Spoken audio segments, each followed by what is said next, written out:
ડુંગળીનો કમાલ, માત્ર 8 રાતમાં વારંવાર પેશાબ જવાની સમસ્યામાંથી છુટકારો. નમસ્કાર મિત્રો, હું શારદાબેન ગોસ્વામી આપ સૌનું મારા આ ઘરમાં હૃદયપૂર્વક સ્વાગત કરું છું. આજે આપણે એક એવી સમસ્યા વિશે વાત કરવા જઈ રહ્યા છીએ જેનો સામનો ઘણા લોકો કરે છે, પરંતુ શરમ કે સંકોચને કારણે કોઈની સાથે વાત કરતા નથી. આ સમસ્યા છે વારંવાર પેશાબ જવાની સમસ્યા. ખાસ કરીને રાત્રે ઊંઘની વચ્ચે વારંવાર પેશાબ આવવાથી પરેશાન હોવું. મિત્રો, આ સમસ્યા ફક્ત ઊંઘ જ નથી તોડતી, પરંતુ તે શારીરિક અને માનસિક સ્વાસ્થ્ય પર પણ ઊંડી અસર કરે છે. રાત્રે ઊંઘ પૂરી ન થવાથી આખો દિવસ થાક, શરીરમાં નબળાઈ, ચીડિયાપણું અને ધ્યાન કેન્દ્રિત કરવામાં મુશ્કેલી જેવી અનેક સમસ્યાઓ થાય છે. આ સમસ્યાથી પીડાતા વ્યક્તિની જીવનશૈલી એટલી પ્રભાવિત થાય છે કે તે જાહેર સ્થળોએ કે મુસાફરી કરતી વખતે પણ અસહજતા અનુભવે છે. આજે હું તમારા માટે એક એવો દેશી ઉપચાર લઈને આવી છું જે આપણી દાદી નાનીના સમયથી અપનાવવામાં આવી રહ્યો છે. આ ઉપચારની સૌથી મોટી વિશેષતા એ છે કે તે અત્યંત સરળ, સસ્તો અને અસરકારક છે. માત્ર એક ડુંગળીનો કમાલ. આ વિડીયોમાં હું તમને આ ઉપચારનું રહસ્ય, તેની પાછળનું વૈજ્ઞાનિક અને આયુર્વેદિક કારણ, તેને યોગ્ય રીતે કરવાની પદ્ધતિ અને તેની સાથે રાખવાની સાવચેતીઓ વિશે વિસ્તૃત માહિતી આપીશ. હું તમને એવા કેટલાક વડીલોના અનુભવો પણ જણાવીશ જેમણે આ ઉપચાર અપનાવીને જીવનમાં શાંતિ અને આરામ મેળવ્યો છે. પરંતુ વિડીયોની શરૂઆત કરતાં પહેલાં એક મહત્ત્વપૂર્ણ વાત: આ વિડીયોમાં આપેલી માહિતી માત્ર સામાન્ય જાણકારી માટે છે અને તે કોઈ પણ રોગનું નિદાન કે ઉપચાર નથી. જો તમે કોઈ ગંભીર બીમારીથી પીડાઈ રહ્યા છો તો કોઈ પણ ઉપચાર અપનાવતા પહેલાં તમારા ડૉક્ટરની સલાહ જરૂર લ્યો. આ ઉપચાર ઘરગથ્થુ અનુભવ અને રિસર્ચ પર આધારિત છે અને તેમાં જણાવેલા અનુભવ પણ કાલ્પનિક છે. તો ચાલો આ જ્ઞાનની યાત્રાનો પ્રારંભ કરીએ. ભાગ નંબર 1: વારંવાર પેશાબ જવાની સમસ્યાના સાચા કારણો આયુર્વેદ અને વિજ્ઞાનની દૃષ્ટિએ. મિત્રો, કોઈ પણ સમસ્યાનો ઉપચાર કરતાં પહેલાં તેના મૂળ કારણને સમજવું ખૂબ જ જરૂરી છે. વારંવાર પેશાબ જવાની સમસ્યાને નોક્ટુરિયા કહેવામાં આવે છે, જેનો અર્થ છે રાત્રે વારંવાર પેશાબ માટે ઉઠવું. આયુર્વેદમાં આને મૂત્રાઘાતના એક પ્રકાર તરીકે જોવામાં આવે છે. આધુનિક વિજ્ઞાન અનુસાર મુખ્ય કારણો: વધતી ઉંમર. જેમ જેમ ઉંમર વધે છે તેમ તેમ મૂત્રાશયની પેશાબ સંગ્રહ કરવાની ક્ષમતા ઘટતી જાય છે. પ્રોસ્ટેટ ગ્રંથિનું વિસ્તરણ એટલે કે BPH. પુરુષોમાં પ્રોસ્ટેટ ગ્રંથિનું કદ વધવાથી મૂત્ર માર્ગ પર દબાણ આવે છે, જેના કારણે પેશાબ વારંવાર લાગે છે. ડાયાબિટીસ એટલે કે મધુપ્રમેહ. ડાયાબિટીસમાં લોહીમાં શુગરનું પ્રમાણ વધવાથી મૂત્રપિંડ પર ભાર પડે છે અને શરીર વધુ પેશાબ ઉત્પન્ન કરે છે. મૂત્રાશયની સમસ્યાઓ: મૂત્રાશયનું અતિ સક્રિય હોવું, મૂત્રાશયની નબળાઈ અથવા પથરી. હાઇપરકેલ્સિયા. શરીરમાં કેલ્શિયમનું પ્રમાણ વધુ હોવું. જંતુચેપ, મૂત્રમાર્ગનો ચેપ અથવા મૂત્રમાર્ગ ઇન્ફેક્શન. મૂત્રમાર્ગમાં ચેપ લાગવાથી પણ વારંવાર પેશાબ લાગે છે.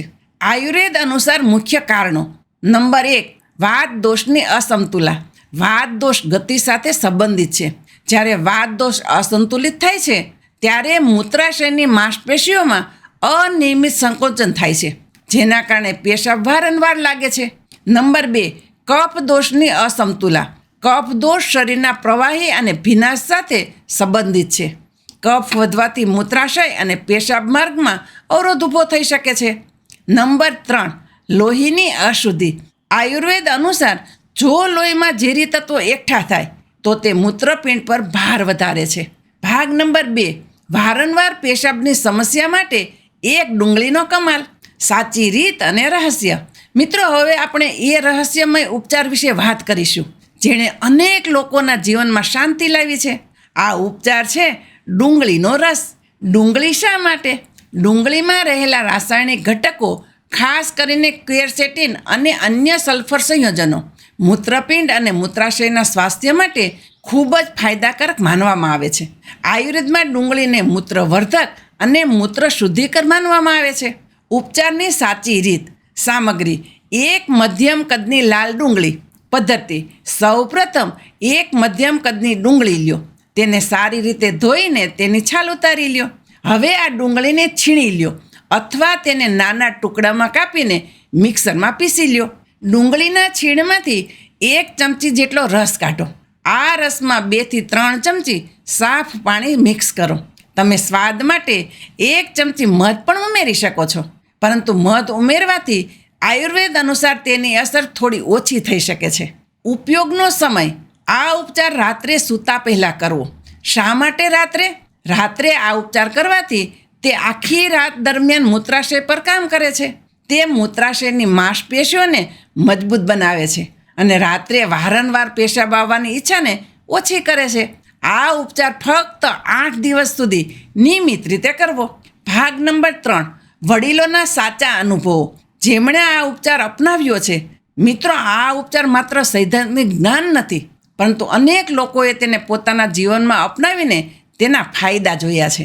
અહીં કેટલાક કાલ્પનિક અનુભવો રજૂ કરવામાં આવ્યા છે, જે તમને આ ઉપચારની અસરકારકતાનો ખ્યાલ આપશે. અનુભવ નંબર 1: સુરેશભાઈ, ઉંમર 65 વર્ષ. સુરેશભાઈ છેલ્લા 5 વર્ષથી રાત્રે 3 થી 4 વાર ઉઠતા હતા. તેની ઊંઘ બિલકુલ પૂરી થતી નહોતી. તેને ઘણા ઉપચાર અજમાવ્યા, પણ કોઈ ફાયદો થયો નહીં. પછી એક મિત્રની સલાહ પર તેને ડુંગળીના રસનો આ ઉપચાર શરૂ કર્યો. પહેલા દિવસે થોડો ફરક લાગ્યો. 5મા દિવસે તે માત્ર 1 જ વાર પેશાબ કરવા ઉઠ્યા અને 7મા દિવસે તેમની ઊંઘ પૂરી થઈ. તેમને 7 કલાકની ઊંઘ મળી. આ ઉપચાર સુરેશભાઈ માટે તો ચમત્કાર સાબિત થયો છે. અનુભવ નંબર 2: રમીલાબેન, ઉંમર 58 વર્ષ. રમીલાબેનને ડાયાબિટીસ છે અને તેના કારણે તેને રાત્રે વારંવાર પેશાબ આવતો હતો. આખો દિવસ તે થાકી જતા હતા અને કોઈ કામમાં મન નહોતું લાગતું. જ્યારે રમીલાબેને આ ડુંગળીનો ઉપચાર શરૂ કર્યો ત્યારે પહેલા 2 દિવસ તેમણે શંકા હતી, પણ પછી ધીમે ધીમે તેની અસર દેખાવા લાગી. આજે રમીલાબેન આખી રાત શાંતિથી સૂઈ શકે છે.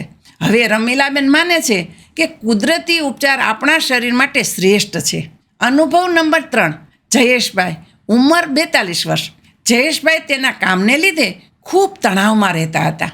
આ તણાવને કારણે પણ તેમણે રાત્રે ઊંઘ નહોતી આવતી અને વારંવાર પેશાબ કરવા ઉઠવું પડતું.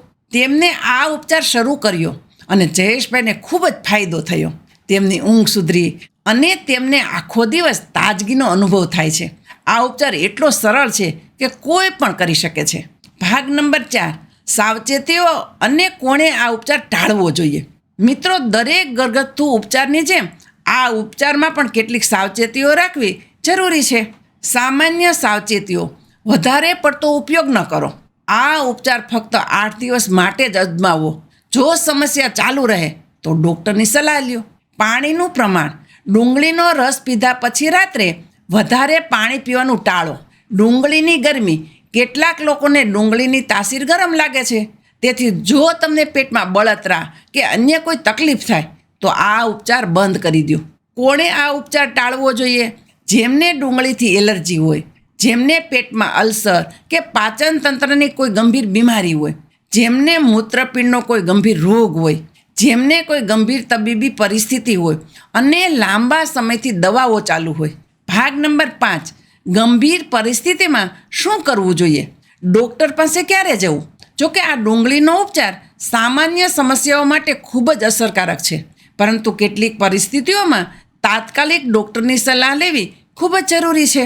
તાત્કાલિક ડૉક્ટરની સલાહ લેવાના સંકેતો: પેશાબમાં લોહી કે પરવું. જો પેશાબનો રંગ બદલાય અથવા તેમાં લોહી કે પરવું દેખાય, જો પેશાબ કરતી વખતે તીવ્ર દુખાવો કે બળતરા થાય, તાવ અને ઠંડી. જો વારંવાર પેશાબની સમસ્યાની સાથે તાવ, ઠંડી કે પેટમાં દુખાવો થાય, સમસ્યામાં સુધારો ન થવો, જો 8 દિવસના ઉપચાર પછી પણ સમસ્યામાં કોઈ સુધારો ન દેખાય, આ સંકેતો સૂચવે છે કે સમસ્યા માત્ર સામાન્ય નથી, પરંતુ તેના મૂળમાં કોઈ ગંભીર બીમારી હોઈ શકે છે, જેને ડૉક્ટરના નિદાન અને ઉપચારની જરૂર છે. ભાગ નંબર 6: આ સમસ્યા માટેના અન્ય ઘરેલું ઉપચાર અને જીવનશૈલીમાં સુધાર. ડુંગળીના ઉપચાર સિવાય તમે કેટલાક અન્ય સરળ ઘરેલું ઉપચારો અને જીવનશૈલીમાં સુધાર પણ કરી શકો છો. આમળાનો રસ: સવારે ખાલી પેટે આમળાનો રસ પીવાથી મૂત્રાશય મજબૂત બને છે. તુલસીના પાન: દરરોજ સવારે તુલસીના પાન ચાવવાથી મૂત્રપિંડના સ્વાસ્થ્યમાં સુધારો થાય છે. બ્લેડર ટ્રેનિંગ: દિવસ દરમિયાન થોડીવાર માટે પેશાબ રોકવાની થોડી પ્રેક્ટિસ કરો. આનાથી મૂત્રાશયની સંગ્રહ ક્ષમતા વધે છે. જમ્યા બાદ પાણી પીવું.